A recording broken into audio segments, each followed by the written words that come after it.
Hello mga guys. Eto na, dumating na po ako sa Pulilan, Bulacan. Ayan, babaan na po yan, nakadilaw po ang lahat.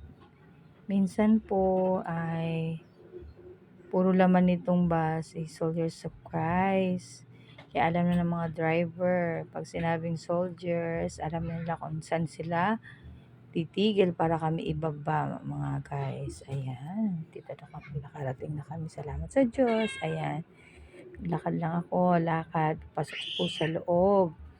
Ayan, malapit na po tayo sa aming templo ng Soldiers of Christ. Ayan mga ka-wheels. Hello. Ayan na mga guys. Malapit na tayo sa aming templo, Soldiers of Christ. Ayan, nakapasok na po kami. Ayan. Ayan po yan. Sa loob niyan, marami po mga tinda dyan. Lakad. Ayan. Ang ganda ng panahon. Mainit. Ayan. Init lang po. Tama yan. Maganda pang paaraw. Vitamin D. Ayan. Ayun po yung aming templo.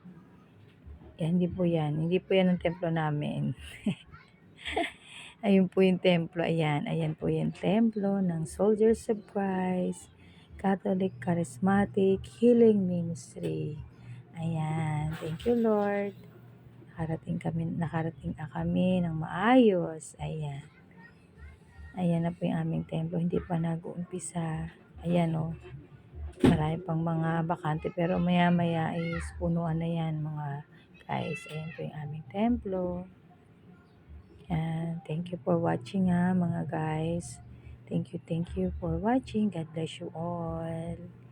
Ayan na po, mga nakaupo kasi dito banda hindi pa mainit, kaya dito marami nang nakaupo. Banda doon kanina, mga bakante pa kasi mainit na. Ayan po yung amin. Doon po kami nakaupo palagi sa may bandang